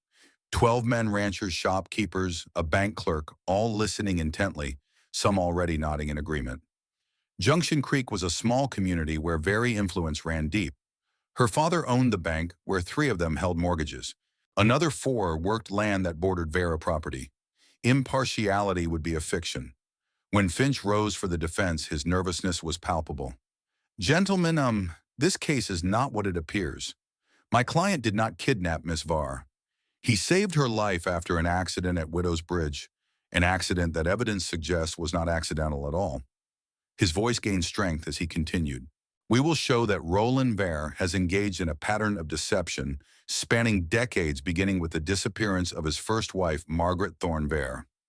Far from being a kidnapper, Dr. Emery is actually Miss Vare's uncle, her mother's brother, and everything he has done has been to protect his niece from a fate similar to her mother's." A ripple of shocked murmurs moved through the courtroom. Judge Barrett banged his gavel again. "Mr. Finch, those are serious allegations. I hope you have substantial evidence to support them. We do your honor, including letters written by Margaret Vare after her supposed drowning." Roland Vare's face remained impassive, but Eleanor saw his knuckles whiten where he gripped the edge of the table. "Very well," Barrett said. "The prosecution may call its first witness." What followed was a parade of carefully coached testimony. The Vare foreman claimed he'd seen Thorne watching the estate through a spyglass on multiple occasions. A drifter, clearly paid for his performance, swore he'd seen Thorne tampering with Widow's Bridge the day before Eleanor's accident. The town doctor questioned Thorne's medical credentials, suggesting his war experiences had left him mentally unstable. Through it all, Thorne sat still as stone, his expression giving nothing away. Eleanor, less practiced at hiding her emotions, had to bite her tongue to keep from interrupting with objections Finch was too intimidated to make. By midday, when the judge called for a recess, the atmosphere in the courtroom had turned distinctly against them. Eleanor leaned across the table. "We need to change strategy," she whispered to Finch. "Let me testify next, before they call my father." Finch looked uncertain. "The plan was to build our case first, establish the pattern. There won't be a case left if we let this continue. The jury is already half convinced."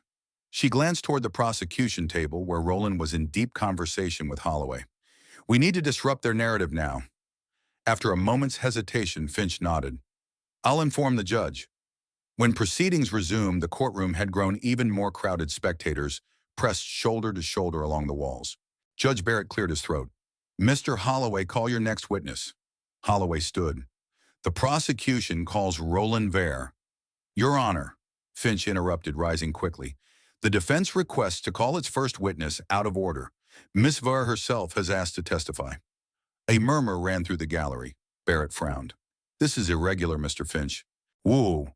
So is trying a man for kidnapping when his alleged victim is sitting right here freely and by her own choice," Finch countered with unexpected boldness. The judge considered, then nodded. "Very well. Mr. Vare, your testimony will be delayed. Miss Vare, please take the stand." Eleanor moved forward, feeling the weight of every gaze in the room. As she passed the prosecution table, her father's eyes met hers, cold, calculating, with a confidence that sent a chill through her bones. He still believed he would win. He still thought he owned her. After being sworn in, she sat hands folded in her lap, back straight as a rail. Finch approached, visibly nervous. "Please state your name for the court." Eleanor took a deep breath. "My birth name is Eleanor Margaret Blackwood. I was raised as Iris Vare." The courtroom erupted in shocked exclamations. Barrett banged his gavel repeatedly. "Order, order in the court." When silence returned, Finch continued. "Miss Blackwood, could you please explain the circumstances of your alleged kidnapping?" "There was no kidnapping," Eleanor said clearly. 3 weeks ago, I was riding near Widow's Bridge when it collapsed beneath me. Dr. Emery saved my life, nursed me back to health, and revealed a truth that had been hidden from me my entire life. That he is my uncle, my mother's brother." "Objection!" Holloway shouted. "This is absurd fiction." "Your Honor," Eleanor said, turning to the judge, "I have evidence. Letters written by my mother after her supposed death, correspondence between her and Harriet Caldwell, and documents proving that Thorne Emery Blackwood is indeed Margaret Thorne's brother." Barrett looked to the prosecution table where Roland Vare sat unmoving, face impassive. "Mr. Holloway, these so-called letters are forgeries," Holloway insisted, "fabricated by the defendant to manipulate an impressionable young woman. The letters were sealed and in the court's possession until this morning," Finch countered. "They can be authenticated by handwriting experts from Denver."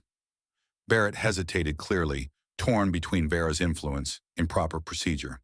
"The letters will be entered into evidence and examined, but for now the witness may continue." Eleanor drew strength from the small victory. "My mother did not drown in 1865, as my father claimed.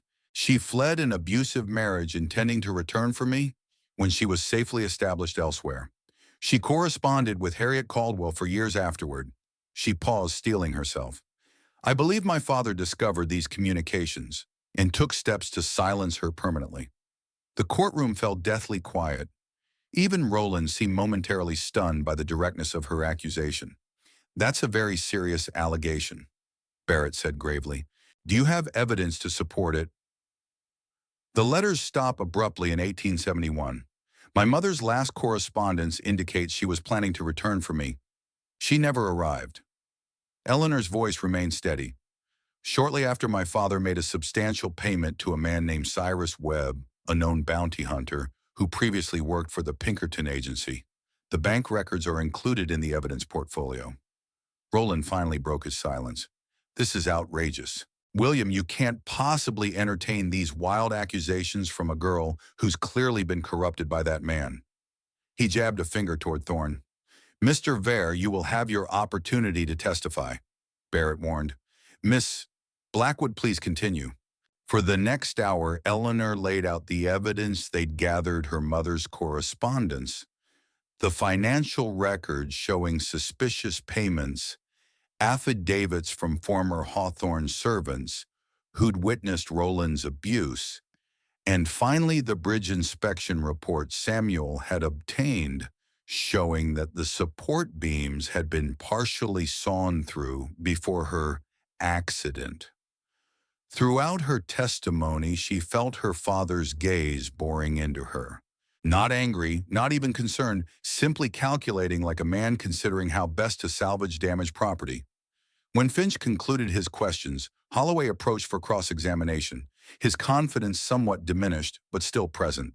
Miss Vare and I will continue to address you by your legal name. Isn't it true that you've had a strained relationship with your father in recent years? Yes, Eleanor answered simply. And isn't it also true that you've repeatedly refused suitable marriages he arranged for you? I've declined to be sold like cattle to cement business arrangements, yes. A few chuckles from the gallery were quickly silenced by Barrett's gavel. Holloway pressed on.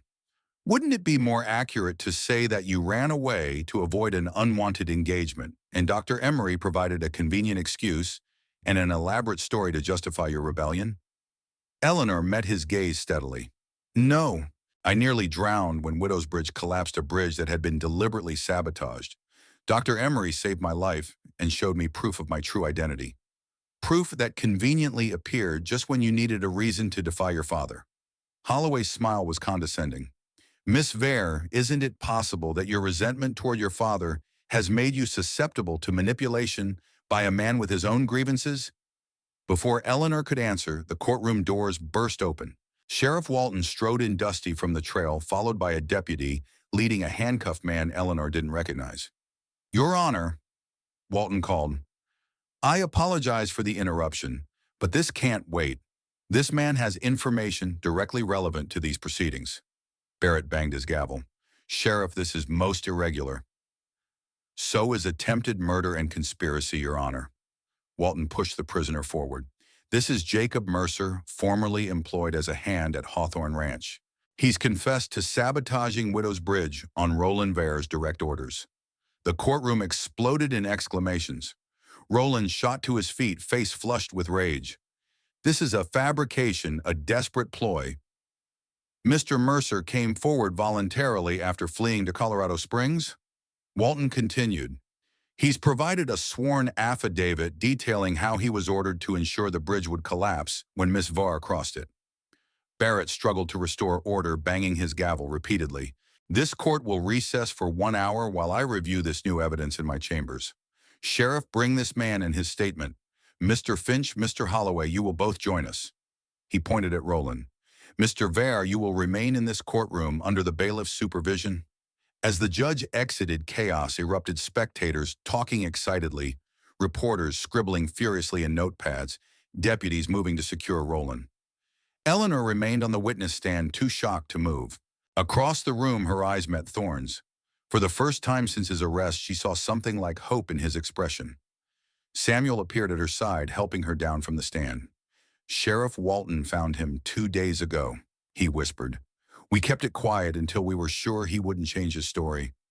My father tried to kill me. Eleanor said, the reality of it finally sinking in.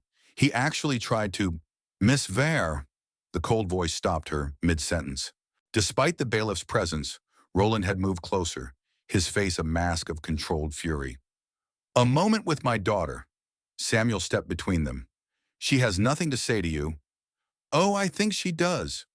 Roland's smile never reached his eyes. She might want to hear about her mother before she destroys everything with these ridiculous allegations. Eleanor froze. What about my mother? Eleanor, don't, Samuel warned, but she stepped forward, unable to help herself. Tell me. Roland leaned closer, voice pitched for her ears alone. She's alive, Iris. Or she was 2 years ago, in an asylum outside Baltimore. Brain fever, they call it. Doesn't recognize her own name most days. His smile widened at her visible shock. Did you really think I'd kill her? She's my wife? Till death do us part. The room seemed to tilt around Eleanor. You're lying. Am I? How convenient that would be for you. He straightened his cuffs with meticulous care. Drop these charges, come home where you belong, and I'll tell you exactly where to find her. Continue this charade, and you'll never know if I'm telling the truth. A new voice cut through their exchange, low female, with a slight southern accent Eleanor didn't recognize. You always were a masterful liar, Roland. The courtroom, already in disarray, fell suddenly completely silent. Eleanor turned toward the voice, as did everyone else. A woman stood in the doorway, slender, white-haired, dressed in a simple gray traveling suit. Age had lined her face and faded her coloring, but the eyes, Eleanor would have known those eyes anywhere. They were the same ones that stared back at her from the mirror each morning. Mother. The word escaped her as a whisper. Margaret Thorne Var, for it could be no one else, moved forward with deliberate grace, the crowd parting before her like water. She stopped halfway down the aisle, her gaze fixed not on Eleanor, but on Roland.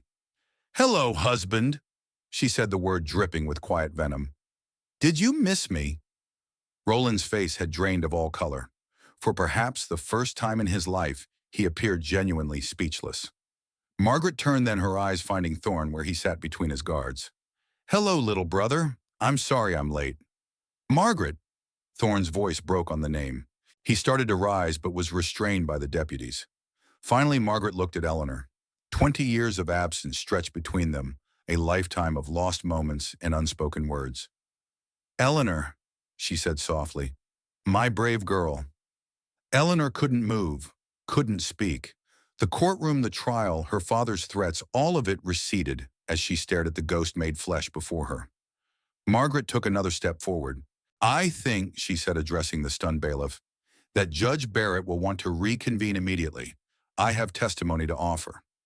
Rain began to fall as Margaret Thorne's testimony concluded, a gentle percussion against the courthouse roof that seemed to underscore the finality of her words.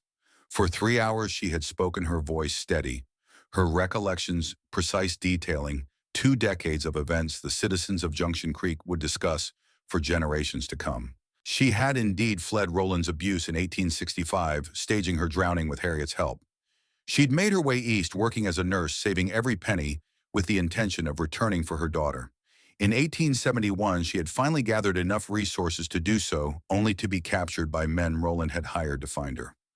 Rather than bring her back to Wyoming, where questions might be asked, he'd had her committed to a private asylum in Maryland under a false name. For 14 years, she had been held there repeatedly, told that her daughter believed her dead, that Thorne had died in the war, that no one was looking for her. Her escape had come only through the asylum's closure 6 months earlier. Transferred to a state facility with less rigorous security, she had managed to slip away during the confusion. Since then, she'd been working her way west, gathering evidence of Roland's crimes, searching for her brother and her daughter.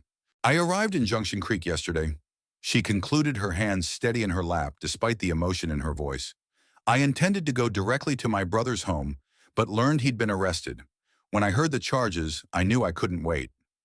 Judge Barrett, visibly shaken by her testimony, leaned forward. "Mrs. Vare, these are extraordinary allegations. You understand that imprisoning someone under false pretenses is a serious crime?" "I do." Margaret's expression remained composed. "As is attempted murder, which my husband tried twice, once with me, once with our daughter." Roland, now held between 2 deputies, had maintained stony silence throughout her testimony. Only the muscle working in his jaw betrayed his rage. "Your Honor," Holloway began weakly, "while Mrs. Vare's story is certainly compelling, we have only her word." "We have considerably more than that, Counselor," Barrett interrupted. "We have Sheriff Walton's prisoner confessing to sabotage on Mr. Vare's orders. We have the letters Mrs. Vare sent to Mrs. Caldwell, authenticated by multiple witnesses. We have financial records showing payments to the asylum, and we have Dr. Blackwood's testimony, which corresponds precisely with his sister's account despite their having had no contact for 20 years. He banged his gavel once decisively. "This court finds that no kidnapping occurred. Dr. Emery, or rather Dr. Blackwood, is to be released immediately, all charges dismissed." He turned his gaze to Roland. "Mr. Vare, you are hereby remanded into custody on charges of false imprisonment, conspiracy, attempted murder, and perjury. You will be held without bail pending a formal trial." As the deputies led Roland away, he finally broke his silence. "This isn't over." He called, his voice eerily calm despite the circumstances. Avare built this town. Avare can burn it down. The threat hung in the air as he disappeared through the side door. Barrett banged his gavel one final time. This court is adjourned. The stillness that followed lasted only a moment before the room erupted, reporters rushing for the doors, spectators talking excitedly, attorneys gathering their papers. In the midst of the chaos, Eleanor remained frozen, unable to tear her gaze from the woman still seated in the witness box. Her mother, alive, here. 20 years of grief and questions and half-formed memories collided with the reality before her. What did one say after 2 decades of absence? What words could possibly bridge such a gulf? Before she could find her voice, Thorne was there, freed from his restraints, moving past her to reach Margaret. Brother and sister collided in an embrace that seemed to contain all the years between them, joy and sorrow and regret compressed into a single moment. Eleanor watched an outsider to their reunion, uncertain of her place. Then Margaret looked up, extending one hand toward her daughter without breaking her hold on her brother. "Eleanor," she said, her voice thick with emotion, "please." Something broke inside Eleanor, then a dam holding back 20 years of longing. She moved forward step by hesitant step until she stood before them. Margaret's hand trembled as it reached for her face, fingertips brushing her cheek with the gentleness of someone touching something infinitely precious and fragile. "You have his eyes," Margaret whispered. "I always told him you did." Eleanor could find no words, her throat closed tight around them. Instead, she took her mother's outstretched hand, allowed herself to be drawn into the circle of their embrace. It was awkward at first, bodies unfamiliar with each other's shapes and boundaries. But then Margaret's arms tightened around her, and Eleanor breathed in the scent of her, not lavender and mint, as in her childhood memories, but something different, yet unmistakably right. They stood that way, the three of them, as the courtroom emptied around them, a family fractured and reformed, holding the broken pieces of 2 decades between them. Summer settled over Junction Creek with languid certainty, bringing long golden evenings and the scent of wildflowers on warm breezes. At the edge of town where Thorne's property began, a small cabin was taking shape, timber walls, rising day by day, a porch facing west toward the sunset windows, larger than was practical but necessary for a woman who'd spent 14 years in rooms without natural light. Eleanor watched from the shade of an elm as Samuel adjusted a crossbeam, Thorne steadying the ladder beneath him. In the 3 months since the trial, the shape of her world had altered completely. Roland awaited his fate in the territorial prison, his empire dismantled piece by piece as investigations uncovered decades of fraud and corruption. Hawthorne Lodge stood empty, its future uncertain, a monument to ambition hollowed of purpose. "You're frowning again," Margaret said, joining her daughter beneath the tree. She carried a tray with lemonade, the ice tinkling pleasantly against glass. "Copper for your thoughts?" Eleanor smiled despite herself. Her relationship with her mother was still finding its contours, alternating between moments of perfect understanding and awkward uncertainties. They were strangers who shared blood and memories, working daily to bridge the years between them. "I was thinking about the house," Eleanor admitted. "Hawthorne." Margaret's expression softened. "It's still yours, you know. The court awarded it to you." "I don't want it." "I know." Margaret handed her a glass. "But decisions don't have to be made today or tomorrow." Eleanor sipped her lemonade, letting the tart sweetness linger on her tongue. 3 months ago, she would have pressed for immediate resolution, would have felt the weight of each unresolved question like a physical burden. Now she was learning the luxury of patience, of letting some things remain undecided. "Mrs. Caldwell's offer is generous," she said after a moment.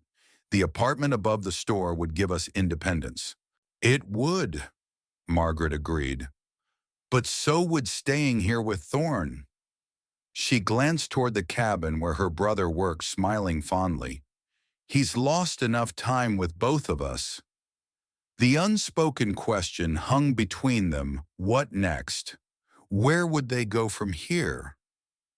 3 people who had each survived their own versions of imprisonment, now free but uncertain how to use that freedom. Before Eleanor could respond, hoofbeats sounded on the road. She turned to see Sheriff Walton approaching, his expression grave enough to bring Thorne and Samuel down from their work.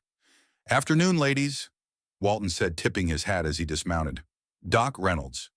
"What brings you out this way, Sheriff?" Thorne asked, wiping sawdust from his hands. Walton hesitated, his gaze flickering to Margaret. "News from Cheyenne. The judge handed down Roland's sentence yesterday." Margaret straightened her spine, her only visible reaction. "And what, 20 years? Would have been more, but his lawyers made some deal." Walton shifted uncomfortably. "There's something else. He, he left something for you, Miss Eleanor. Made me promise to deliver it personally." He reached into his coat and withdrew an envelope yellowed with age and water stains. Eleanor took it, her hand steady despite the churning in her stomach. Her name was written across the front in faded ink, not Iris, but Eleanor, in handwriting she recognized from the letters that had changed everything. "It's your mother's writing," Walton explained unnecessarily. "Var claims it washed up on the riverbank the day after your accident. Says he knew then that the truth would come out eventually." Eleanor stared at the envelope, hardly breathing. Her locket. The river had taken it, and now in some form was giving it back. "Thank you, Sheriff," she said quietly. Walton nodded, awkward in the face of emotions he couldn't quite fathom. He made his goodbyes quickly and rode away, leaving them in weighted silence. "You don't have to open it," Samuel said gently. "Yes," Eleanor said. "I do."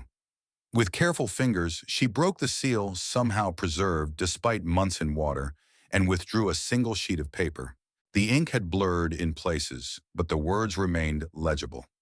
"My darling daughter, if you are reading this, then somehow the river has returned what was taken. I write this on the eve of my leaving, a terrible choice between staying in danger or going in safety, but without you. Know that every day we are apart is a wound I carry. I tell myself this separation is temporary, that I will come back for you when I am strong enough to stand against your father. I pray that is true. But if fate decrees otherwise, if we never meet again in this life, remember this: you are Eleanor Margaret Blackwood, daughter of the Thorne family, niece to a good man who will find you if I cannot. The river runs through both our stories. Trust it to carry what needs to be carried, to wash away what needs to be cleansed, to return what truly matters in its own time. With all my love, across whatever distance separates us." Your mother. Eleanor looked up from the letter, tears blurring her vision. The three people she loved most in the world watched her with expressions of such gentle concern that something within her, something hard and defensive that had formed over years of Roland's coldness, finally dissolved completely. "She knew," Eleanor said, her voice thick. "Somehow she knew the river would bring us back together." "Ah." Margaret moved to her daughter's side, one arm slipping around her waist. "Your grandmother used to say that rivers remember what people forget." I never understood what she meant until now. Together they looked toward the Snake River, visible as a silver ribbon cutting through the landscape beyond Thorne's property. From this distance it seemed peaceful, its dangers and secrets hidden beneath a sun-dappled surface. "I want to stay," Eleanor said suddenly, the words surprising her even as she spoke them. "Here, I mean. Not in town, not at Hawthorne. Here." "Here," Samuel repeated, a cautious hope in his voice. She nodded, more certain with each passing moment. "We could expand the cabin, make it large enough for all of us. Use some of the Hawthorne money to build a proper clinic for Uncle Thorne. Maybe even a school someday." "A school?" Thorne asked, eyebrows raised. "For children who need education beyond what Junction Creek offers. Girls especially." The idea took shape as she spoke, a vision of a future she hadn't allowed herself to imagine until now. "We have land resources. We could create something meaningful here." Margaret studied her daughter's face, a smile slowly blooming. "You've thought about this before." "Dreams I never thought possible," Eleanor admitted. "But now," she looked around at the three of them, the family she'd lost, and found the man who'd stood beside her through the darkest days. "Now everything seems possible." Samuel moved closer, his hand finding hers, fingers intertwining with quiet certainty. "It won't be easy. Building something new never is." "No," she agreed.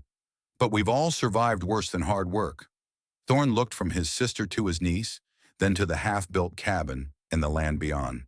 For a moment he seemed to see not what was there, but what could be a future rising from the ashes of their collective past. A school, he said thoughtfully. A clinic. A home. He nodded slowly. Yes, I think Margaret would have approved. Margaret does approve, his sister corrected with a gentle smile. Very much. As the sun began its descent toward the western mountains, they walked together toward the unfinished cabin, not perfect in its construction, but solid in its foundation. Like them, it was a work in progress, its final form yet to be determined. Eleanor paused at the edge of the clearing, looking back toward the river one last time. The water caught the late afternoon light, transforming from silver to gold where the sun touched its surface. In that moment, she could almost believe it was alive, conscious, remembering, carrying more than just debris and soil in its endless journey. The river knows her name, she thought. All their names carried in its currents through years of separation and loss finally returned to where they belonged. Samuel squeezed her hand. Ready? Eleanor nodded, turning away from the river, toward the unfinished cabin, toward the three people waiting for her, toward a future they would build together. Yes, she said, I'm ready. The morning light bathed the schoolyard in amber warmth, casting long shadows across the newly constructed building that bore the Blackwood name. Eleanor stood on the porch watching Maggie chase butterflies among the wildflowers with the boundless energy of childhood. In her hand, she held the silver locket, its surface now etched with tiny river-like patterns from its time beneath the water. Samuel approached silently, his hand finding the small of her back in that familiar way that still made her heart quicken after all these years. They're coming, he said softly. Up the path, two figures appeared, Margaret leaning slightly on Thorne's arm, her white hair catching the sunlight, her steps slow but determined. The years in the asylum had left permanent marks on her body, but her eyes remained clear, fixed on her granddaughter with a love that bridged decades of absence. Eleanor felt the familiar tightness in her throat, that mixture of joy and grief, that never fully subsided joy for what they'd reclaimed, grief for all the moments forever lost to Roland's cruelty. 20 years of bedtime stories, never told of hands, never held of wisdom, never shared.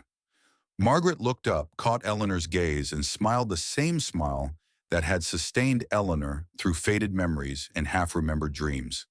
A smile that said, "We are here now." As they reached the porch, Margaret gently touched the locket in Eleanor's hand. "Some things," she whispered, "the river keeps safe for us, doesn't it?" Eleanor nodded, unable to speak past the emotion swelling in her chest. How many currents had carried them apart only to bring them together again?